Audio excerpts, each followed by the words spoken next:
think for those joining us, we're just admitting the participants here. So we have a few more to admit before we get started. We'll be starting in just a minute.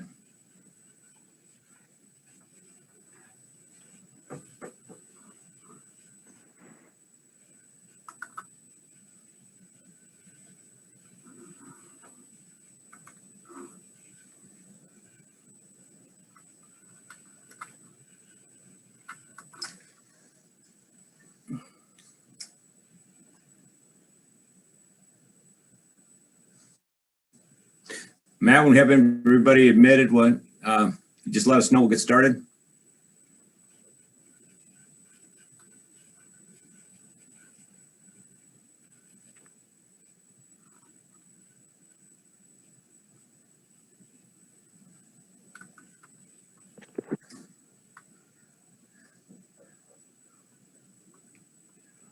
All right, let's get started. Welcome, everyone. Welcome to our second environmental concerns and cleanups of the SIM site on Harbor Island. We welcome you all tonight. This is the second in a three-part educational seminar that we're putting on.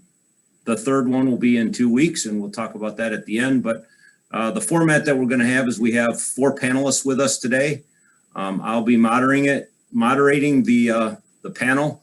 We have a few questions to start up front, introductions, and then we will go into some prepared questions, and then we should have some time at the end for questions as well from the audience. So please, if you have questions during the period, use the Q&A block to ask your questions, and then we will put those in a queue and ask the panelists at the appropriate time. So with that, I'm going to start with introducing Tiffany Johnson from Golder. And let her announce her team as well. So Tiffany. Thanks, Dave. Hi, everyone. I'm Tiffany Johnson. I'm with Golder Associates. I'm a professional engineer, and I've been doing this type of work for about 25 years, 20 of those in the state of Michigan. A lot of my experience with CCR is with regards to compliance, closure, and design. And so I've also got a couple of my colleagues with me. I've got Dawn Prell. I'll go ahead and let her introduce herself, and also Carolyn Perosic. I'll start with you, Dawn. Yep, good afternoon or good evening, everyone. Dawn Prell with Golder Associates, and I am a certified professional geologist. Just under 25 years experience, primarily in the solid waste and power industry. I am currently serving on Golder's national CCR technical community, supporting groundwater compliance statistical analyses, assessment of corrective action, and remedial strategies for several CCR sites across the country. Carolyn? Hi, good evening as well. My name is Carolyn Perosic. I'm a certified professional geologist with approximately 20 years experience. My first 5 years was primarily with underground storage tanks, and then the next 15 have been primarily solid waste and CCR related compliance work and statistical monitoring programs. Okay, maybe just for the audience here, CCR, if that's not familiar with people, that's combustion coal residuals, or coal ash, as maybe many of you know, but that's a term that's readily used in the industry. So just to introduce that concept up front. We also have with us tonight Eric Booth, the Operations and Power Supply Manager from the Board of Light and Power, and I'll let him introduce himself. So good evening, everyone. I've been with the BLP for about 4 years. My educational background consists of a bachelor's degree in environmental engineering from Michigan Tech in 2000 and a master's degree in organizational leadership from Marion College in 2002. I received my professional engineering license from the state of Michigan in 2006 and have approximately 20 years of experience in the municipal electric utility industry. I've served on boards for both the Michigan Municipal Electric Association and the Michigan Public Power Association.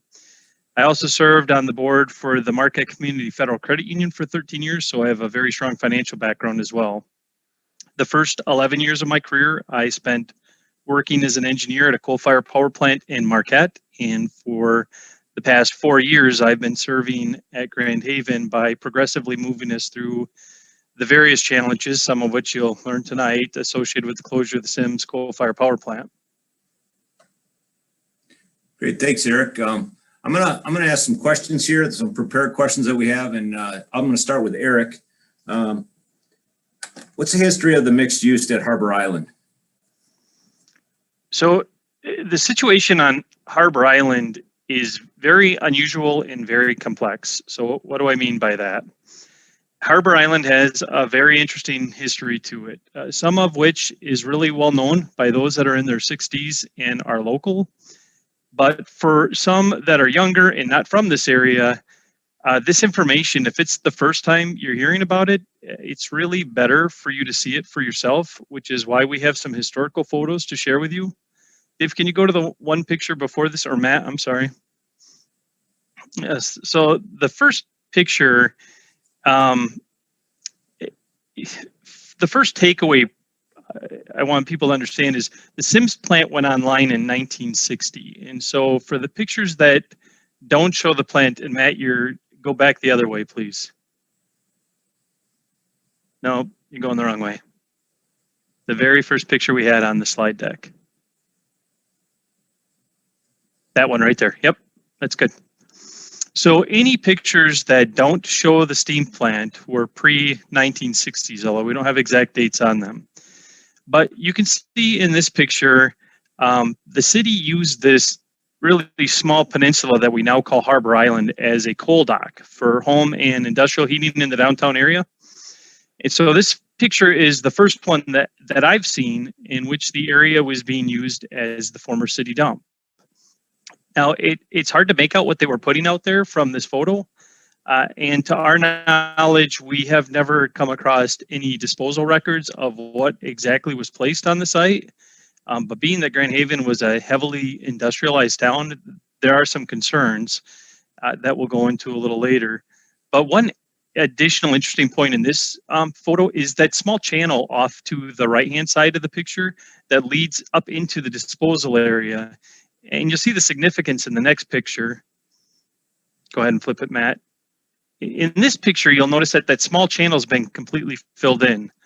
And what you see on the left side of the photo is them pushing trash from both the east and the west side of the peninsula to make a road coming in from the old tank farm in the upper portion of the picture. And interesting enough, they were also burning the material, which explains why we have found ash under the dump materials in our boring logs.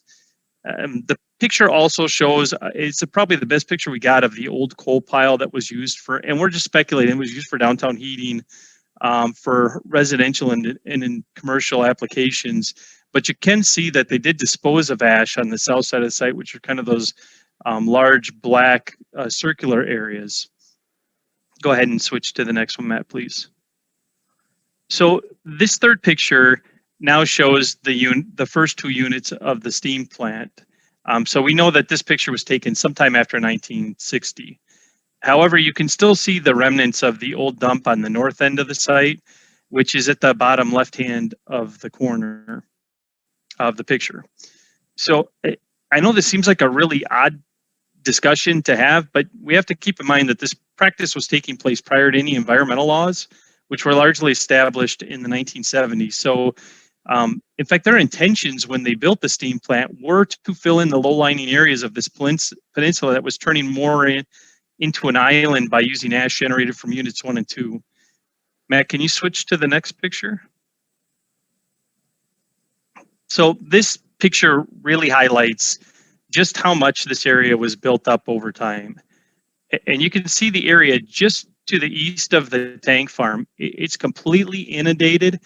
And the landmass where the boat launch is has also been built up considerably since this picture was taken. So the area to the east, or to just above the tank farm, that's the soccer fields now. If the date this picture was taken was correct, the water levels for Lake Michigan were right at about the average, and that's just shy of 579, which is about 3 feet lower than what we've experienced this year. In fact, in this picture, you don't even see the road going in, but I think the verbiage in this slide is really important. And I have to move my picture just a little bit, excuse me for just a second.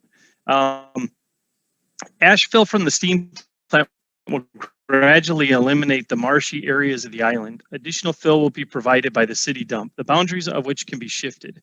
Made land of this character has infinite possibilities. That was taken directly out of the Grand Haven Tribune, February 7th, 1958. So the community had every intention of creating this island from trash and ash. And that's exactly what they did. And that's what we're dealing with today. Next slide, please, Matt. So this picture here really should help you gain a true appreciation of just how difficult environmental cleanup on this site will be, because it's helpful to look at it, the site as a whole, in the water or the body of water surrounding it. And it also will help provide an appreciation for just how much of this area was man-made. So you can see where the soccer fields are now. You can see where the boat launch is. You can see how much the area was built up around the steam plant. And you can see that the Grand River flows on all sides of this site. So it is literally sitting right in the middle of the waterway. So the water table is really high in this area. But that's not so much of a problem for the areas that need cleaning up that are above ground. And so what do I mean by that? Can you flip to the next slide, please, Matt? So this is a blow-up picture of Harbor Island that just includes the steam plant location. And you can see that the former tank farm is now just a laydown area for the city. Our understanding is there's some contamination in that area too. It's why we haven't seen any development out there. The coal ash impoundments were broken up into two systems. The Unit 3 impoundments, which were recently cleaned out, they're simply above ground structures made of clay. And they were relatively simple to get the material out and test to determine residuals to see if we had properly cleaned them or not. The complexity arises when you consider what was underneath the Unit 3 impoundments, which were essentially just built on a field of ash and trash. And I'll let Tiffany talk later about removing the clay liners and why they believe they are best to be left in place. But the Units 1 and 2 impoundment, it was literally just a low-lying area on the island that they used to sluice ash out to. And the ash that they removed from these depression was used as beneficial fill to make more land, which is what they were doing in the East Westland, which is filling it in. Now, they ceased that practice sometime in the mid to late 70s. However, they continued to use the Units 1 and 2 impoundment as an overflow from the Unit 3 impoundments up until 2012, when they terminated its use because of a provision in one of their discharge permits. But the really interesting thing to note, and this will be important later in the discussion, is the amount of it that you can see in this picture. You can see the goal for closure for this particular unit is that we want to make sure that we're protective to human health and the environment, and also anything we do does not exacerbate any existing impacts by exposing any of those older underlying materials. Okay, that's I think that was it for that question. Okay, if you can go on a little bit, Tiffany, and at a very high level, what is Golder recommending to be done with the entire site? Yeah, let's go ahead and go to that next slide then, the slide 13.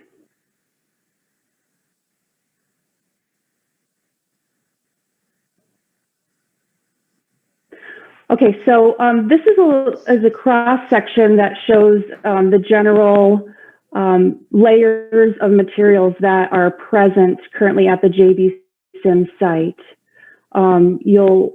As Eric noted, there's a complex history on this site, and this cross section that was prepared by Environmental Resources Management, this was prepared in 2015. What this cross section represents is, you can see Pond 2 is the northern wetted pond that's within the Unit 1 and 2 impoundment boundary, if you will. Ash was observed in and around that area, as well as the ponds to the south. We've also observed in borings in those locations trash that underlies the unit 1 and 2. That's the kind of gray cross-hatched hatching that you can see that's labeled trash dump in the legend. It's just above the yellow native sand there. And we've also had bottom ash and other ash residuals that were used, we observed in boring logs that was used as beneficial fill, not associated with the ash pond. So as I noted before, we want to take into account a risk-based approach that not only, we need to follow the rules for the Unit 1 and 2 impoundment and close them per the CCR rules for the state and for Eagle, the Michigan Eagle. But we also want to make sure we're avoiding any exacerbation to those existing underlying materials. And above all, we want to take into account any risks that are possible to human health and the environment when exposing those materials. Next slide, please. All right, so on a high level, our site assessment and recommendations, as far as groundwater goes, we want to continue to do a long-term monitoring for the site. And then closure has a little bit different path, but they're connected. So there's really, for the site, there's 3 distinct regulatory and remediation efforts. First is Unit 3 that we spoke about before, which we're pretty close to reaching closure on.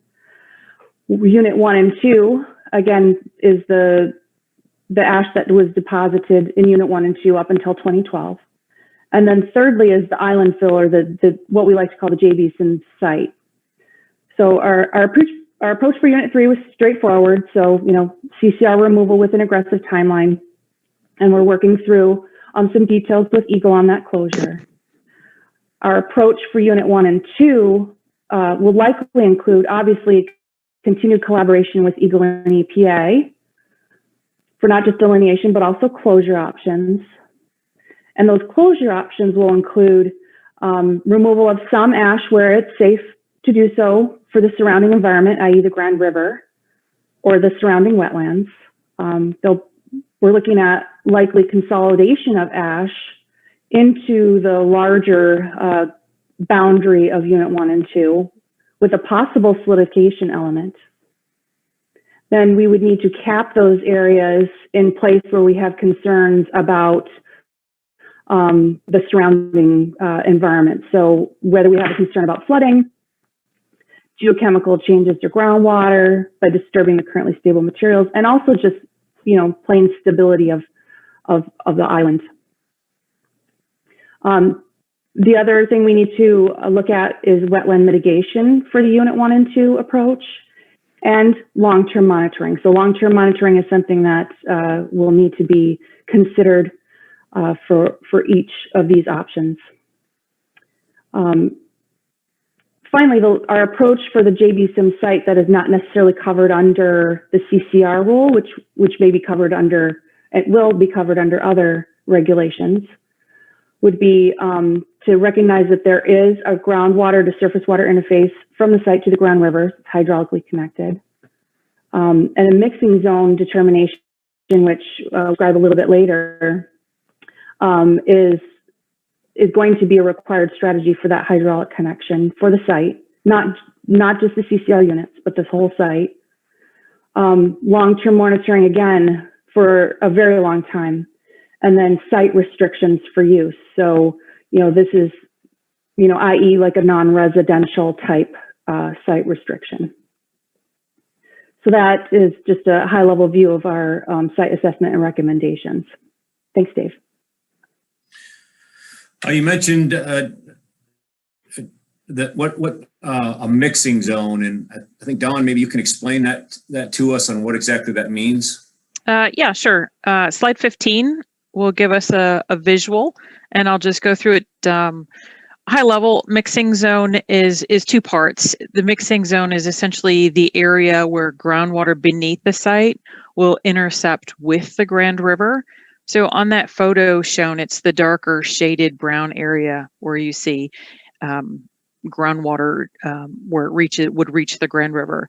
But essentially, Michigan rule allows for a site-specific calculated criteria that would be protective of the Grand River and its aquatic life. So, in that calculation is based on flow in the Grand River and essentially the mixing there. So what we're looking at holistically for the site is a mixing zone criteria where we would perform long-term monitoring to confirm that any discharge is protective to human health and the environment. I think you can, next slide, slide 16. There we go. Now this just shows Michigan's criteria and basically that the mixing zone is allowable with collaboration with EGLE. So this would be something that the Water Resource Division would review site-specific criteria, and we would continue monitoring to make sure that our groundwater quality is protective of the environment. I think that's it.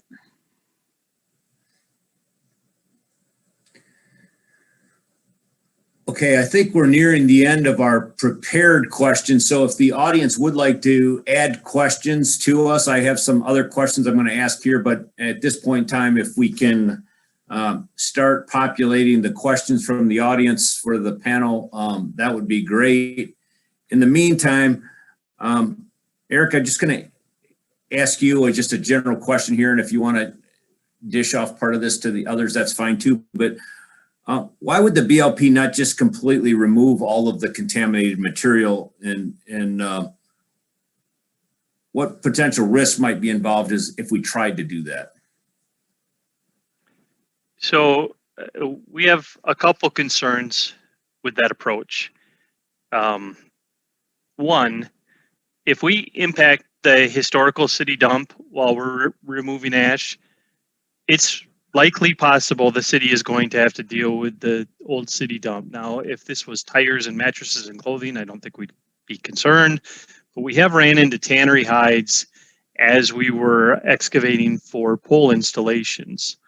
So I certainly don't expect anybody to be upset if the utility has to spend money cleaning up the ash, but I think the response from the public is going to be much different if we impact the dump and there's no separation between the two materials, the ash and the former dump. They mixed it all together, and that would force the city to go to the public and require increased taxes to deal with those legacy problems.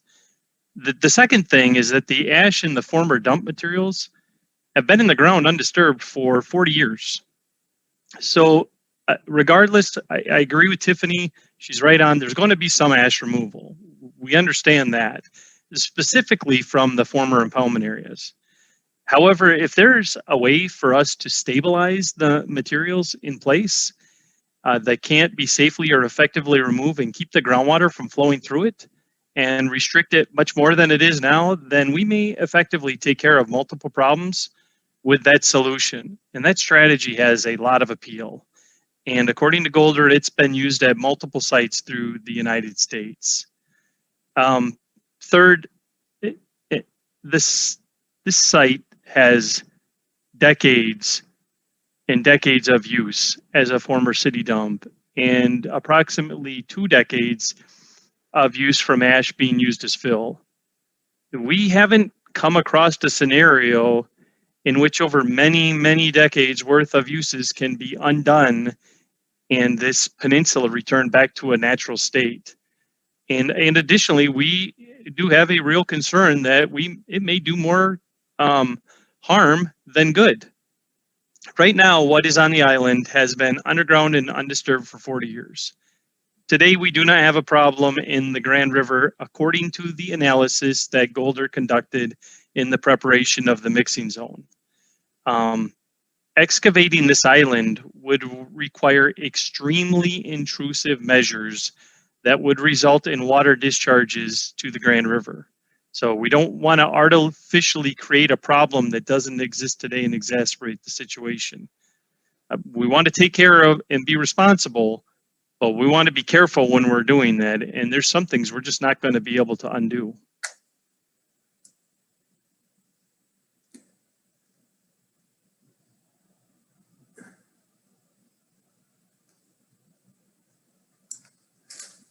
Here's a question for the audience. With the island having a large component of filled ash, how many monitoring wells outside of the SIM site are present?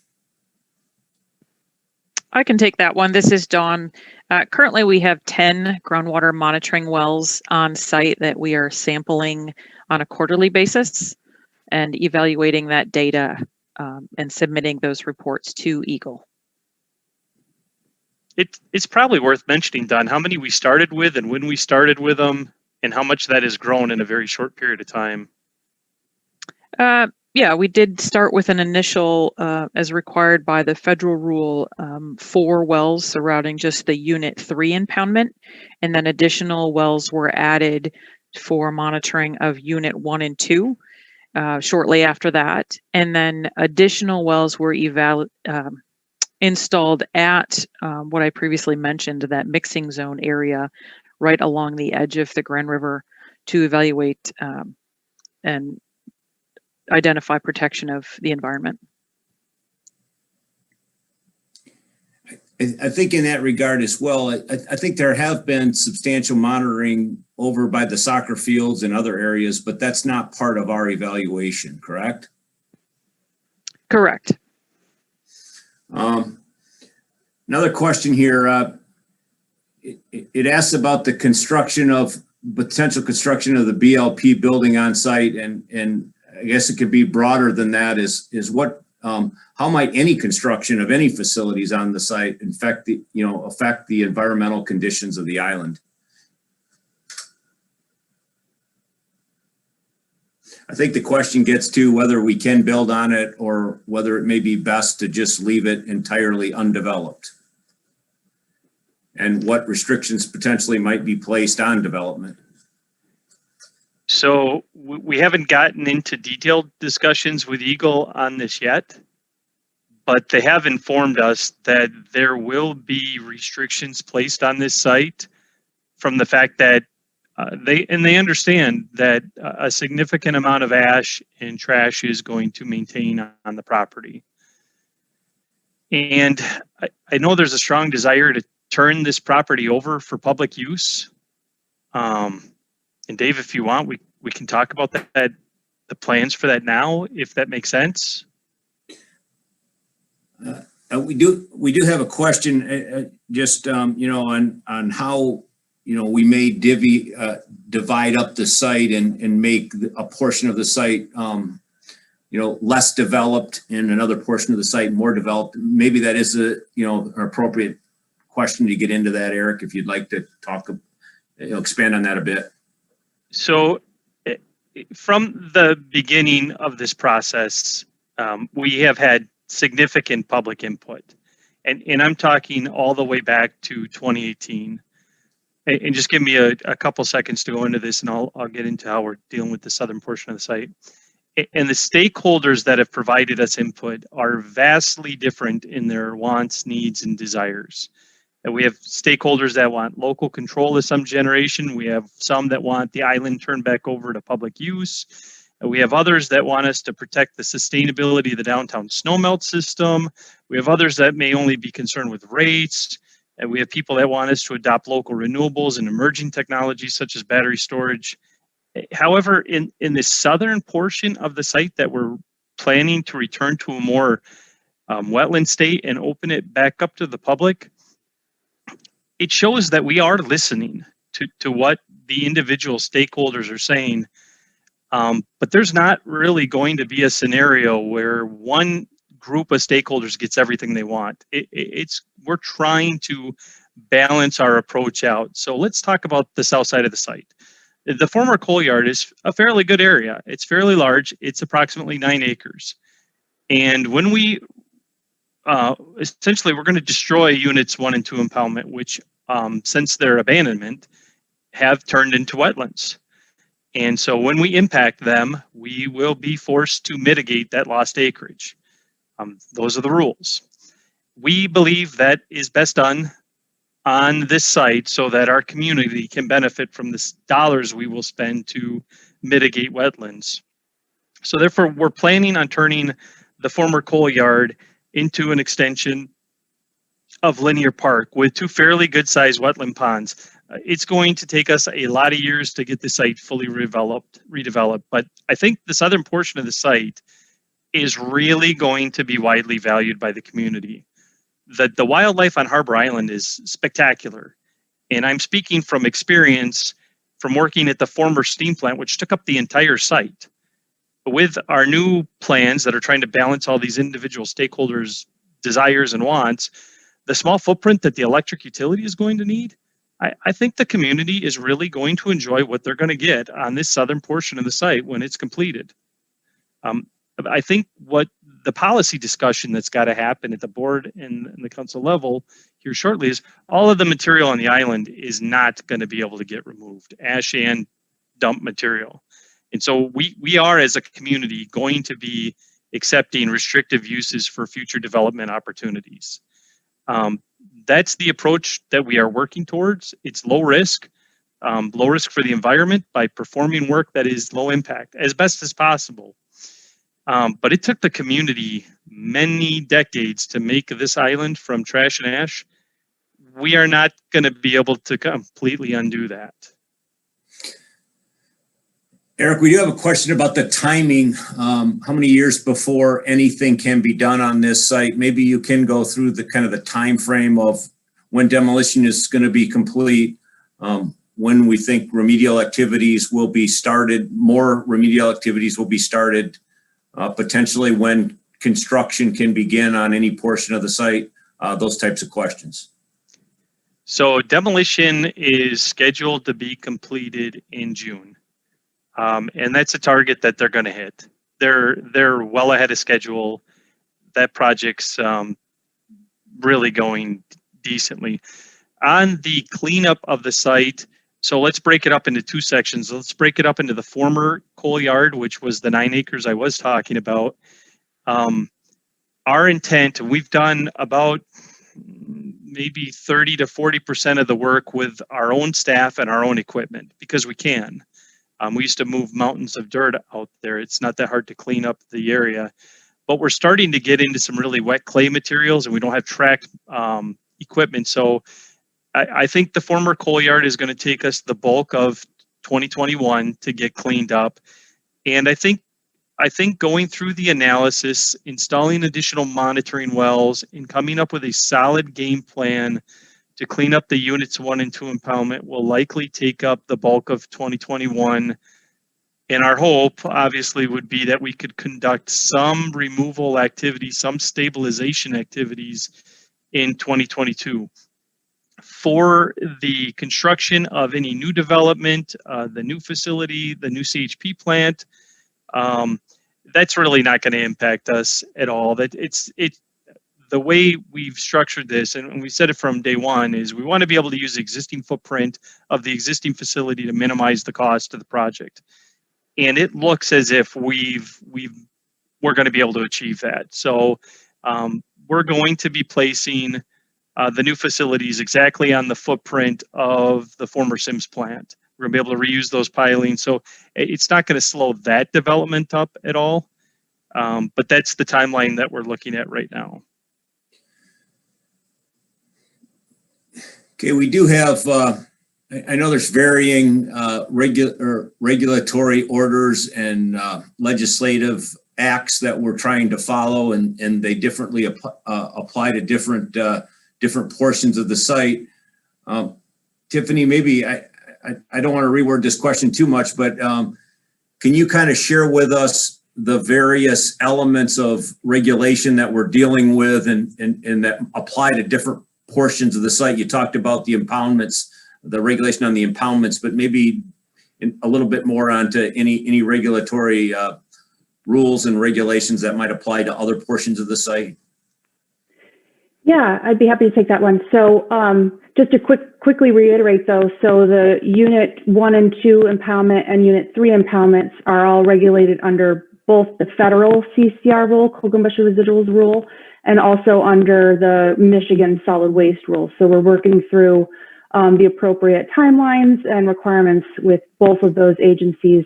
And we've been having regular meetings with those groups as well as we make progress on individual items for those units. For the JB-SIM site, separate from the coal combustion residuals units, the likely regulation for that portion of the site will be what's called a Part 201 or the remediation rules, the site cleanup and remediation rules. The Part 201 is a Michigan rule.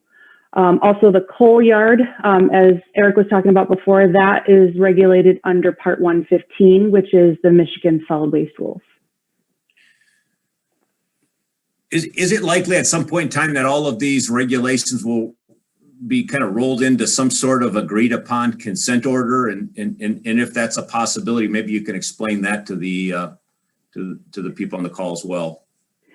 Yeah, absolutely. I think the Grand Haven Board of Light and Power would like to move towards a consent order, if you will, so that the regulatory pieces for each of the different units and regulatory frameworks may be covered under one order.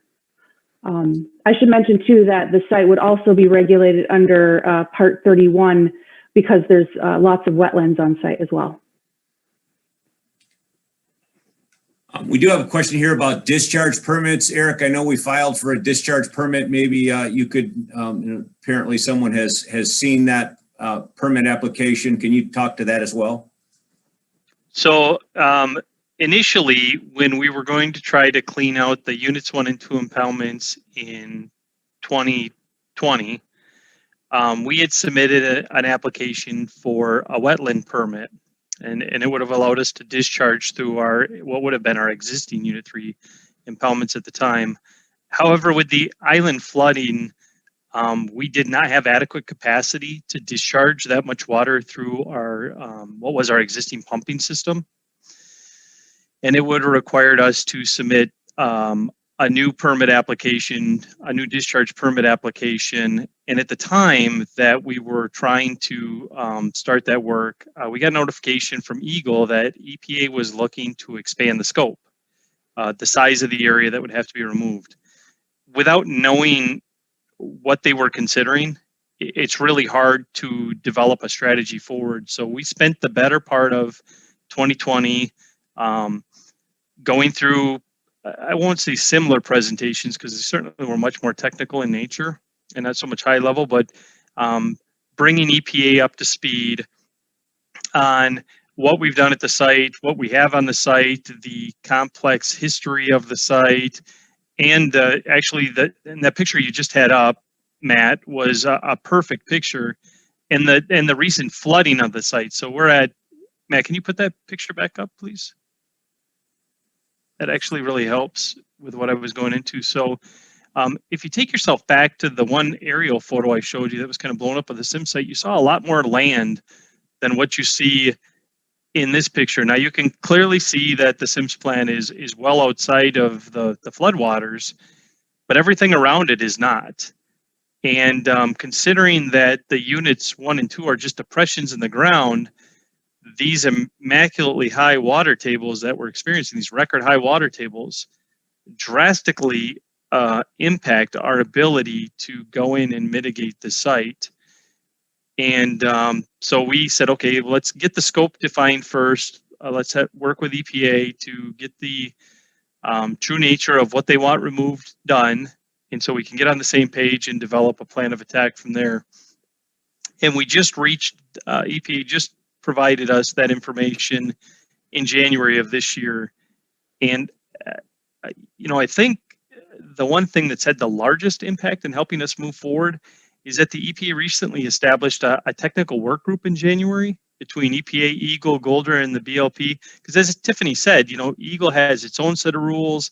EPA has its own set of rules. In fact, Eagle's routinely reminded us that EPA also has a set of rules. So rather than try to talk to Eagle, and then go and talk to EPA and try to satisfy both parties, EPA developed a technical working group between them, Eagle, Golder, and ourselves to start trying to define what needs to be done and any concerns that need to be taken into consideration as we move forward. And that's helped us make the biggest headway of what they are considering the impoundment area and what needs to be removed. And once you've got that determined, coming up with a plan is a lot easier. And again, that was just determined last month. So I'll say good progress is being made. Eric, I think the question is more to the discharge permit. You may want to get it. I think we did file a discharge permit just to discharge the water out of the coal yard. Did we not? I don't think that's been submitted yet. We're submitting that here in a week, I think. I think the issue is whenever we discharge any water, whether it's for remedial activities, whether it's for pumping the water out of the discharge or out of the coal yard, it all has to be under a discharge permit regulated by the state, correct? Yes. Question about the information that's flowing back and forth to Eagle and EPA. I know the answer to this, but the public obviously doesn't. It says that, do they have all of the information that they need to make a regulatory decision at this point in time? Yeah, I'll take that, Dave. So I think with regards to Unit 3, we're still working through a few details with Unit 3 closure. For Unit 1 and 2, as Eric noted, we just got agreement on the delineation for Unit 1 and 2. So as we're moving forward through closure on that piece of it, we'll continue to give them the information that they need. We pretty much give them everything that we have prepared for Unit 3 and for Unit 1 and 2. And with regards to the groundwater piece, I'll let Dawn or Carolyn take that one. I think there's still some CCR items to work through. Yeah, for the groundwater piece, and that's in accordance with both the state and federal rules, we submit groundwater quality data collected from each of those monitoring wells in an annual report to Eagle. And then they've gotten data intermittently in semi-annual reporting as well. I think as we talk about the long-term monitoring plan, can we expect to be submitting data to Eagle and EPA for a very long time? We will be required to continue monitoring the groundwater quality until such time as the data is below Michigan's cleanup criteria. So yes, we have plans for long-term monitoring at this site.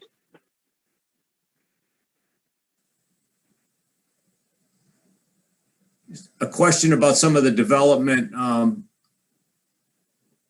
Eric, it's probably more appropriate for the next session that we have, but the idea of the community solar garden, I know we've had some discussion and essentially set some of the property aside for that purpose. You want to just briefly talk about the areas of the property that we're going to set aside for some future development and what that might mean? Well, I think it goes back to, listening to the stakeholders and what they'd like to see.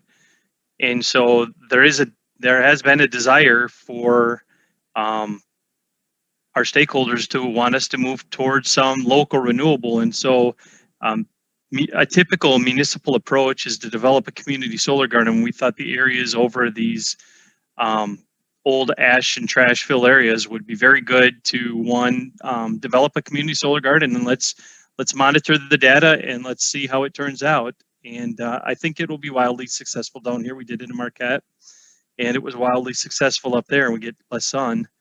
And we also had reserved space for emerging technologies, but I don't want to limit that just to batteries. We don't know how that is shaping up yet, but that's certainly one of the things we're looking at. But you're right, Dave. Tonight's the environmental discussion for the conditions on Harbor Island, and it's probably a discussion best left for, the plans for the island in the future. Just a question about where the public can find sampling results, and is there information on the state of Michigan Eagle site, our own site? where might they find that information if they did want to see it? I can take that one. So on the BLP's website, you can navigate to About Us, and there is a section that's CCR documentation online. And that has all the reports that we're required to have online, and even some that aren't, in accordance with the 257 rule.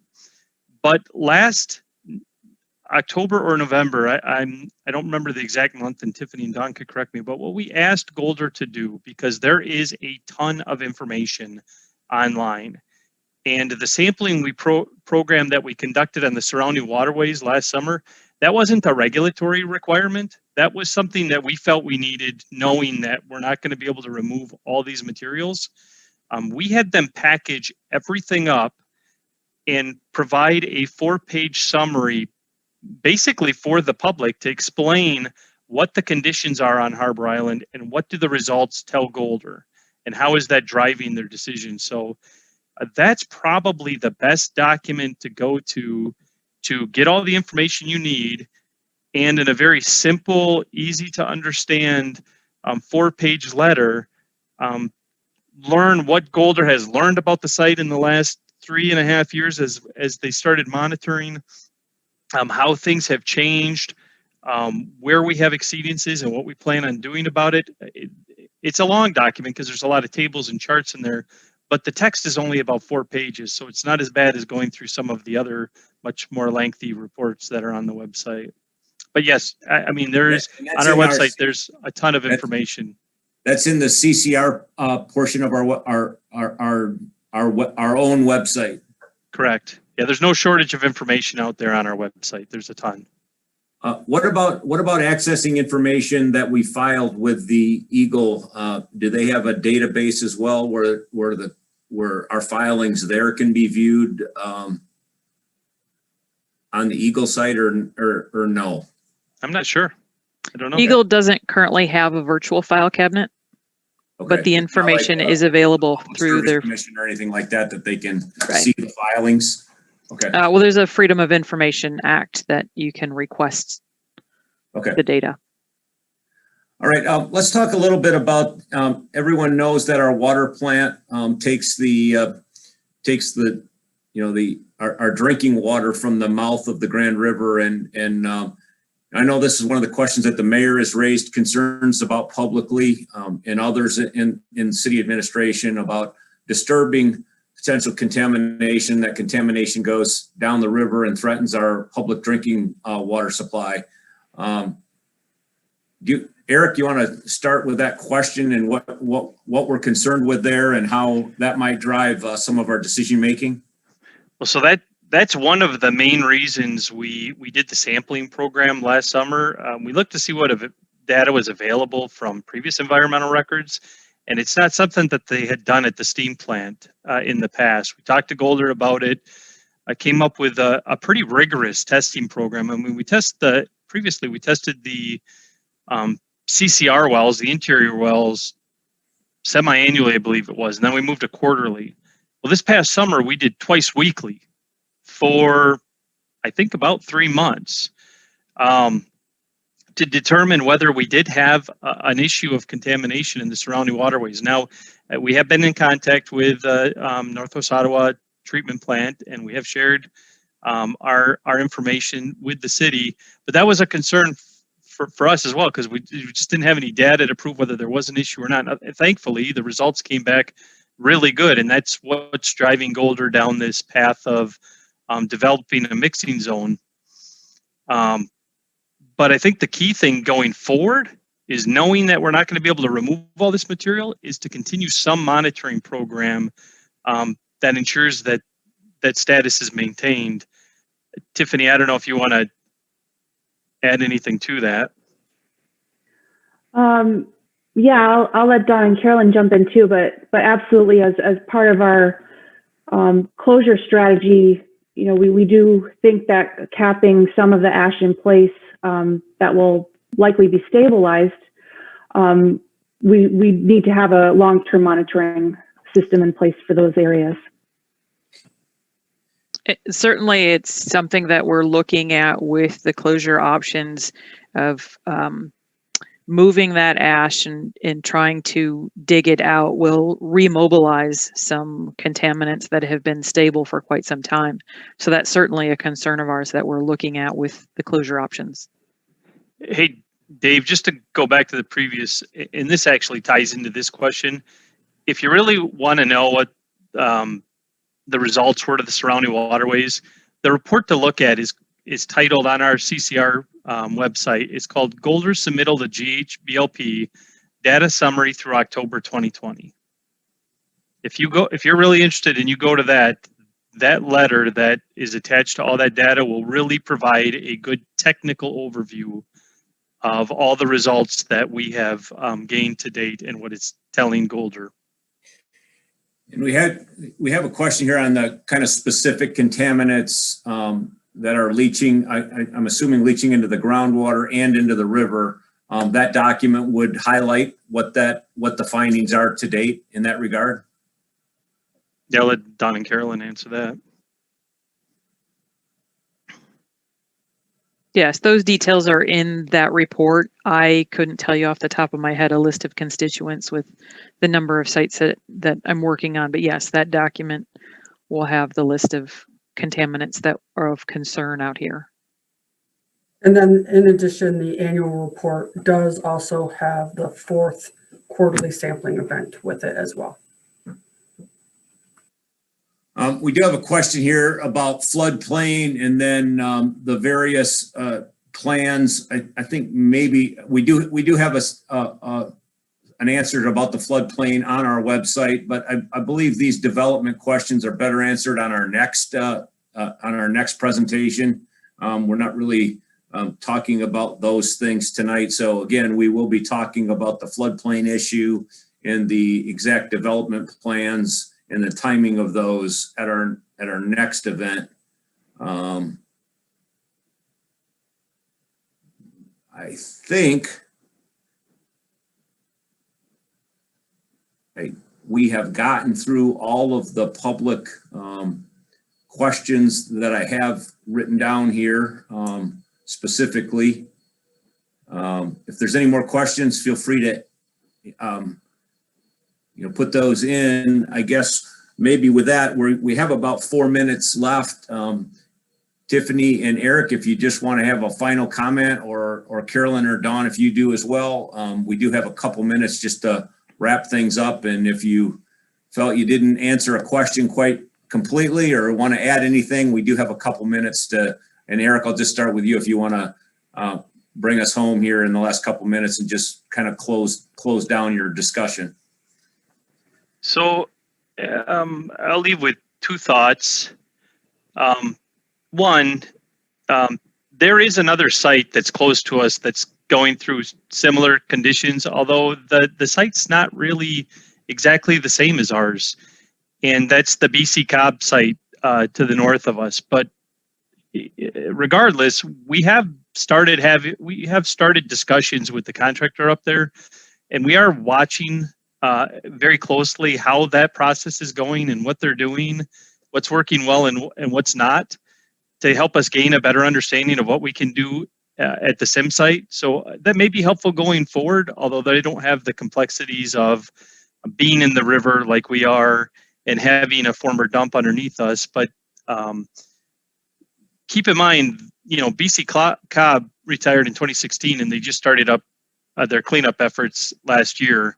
In our case, we just retired Sims in June of 2020, and we've already got the Unit 3 impoundments closed, and we're working towards the Units 1 and 2. But it's going to be a long process. It's not going to be quick, but it's not going to go away on its own either. So we're committed to complying with the rules, but the site has got some complexity to it, and we need to be careful about how we move forward. I mean, I'm drinking the same water from the water treatment system that you are, and so is my family. So we do have a concern that is valid, that we don't want to risk that while we're cleaning up the site, but we will still want to be good stewards and do the right thing. We didn't make this mess, right? This mess was made, well, heck, I wasn't even born when they stopped this practice. So we are taking it very seriously, but it's a challenging site.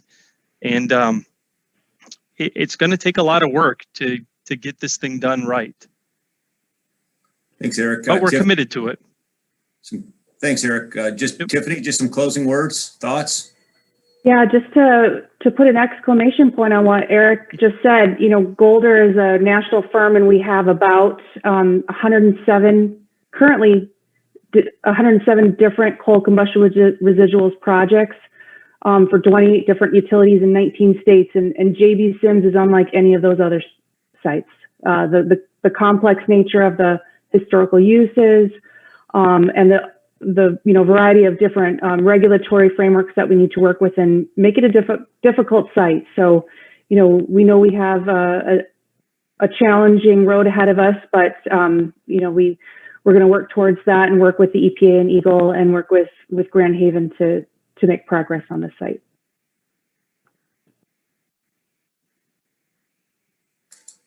Great. With that, it is 8 o'clock. We timed that pretty well, panel. So thank you very much for your participation in the panel. Just want to remind everybody that in 2 weeks, we will be answering further questions on our development efforts on Harbor Island on the SIM site, and we'll have more information for you in the specifics of that. And we look forward to talking with you. And in that regard, if there is any specific questions that you want to answer either from tonight's meeting or that you want to have answered in that next meeting, feel free to forward those comments. We do have a section on our website that you can ask questions and we'll either answer those immediately on the website or we can, if you have some questions that you'd like answered at that next presentation, we would love to hear from you. So with that, good night all, and thank you for participating.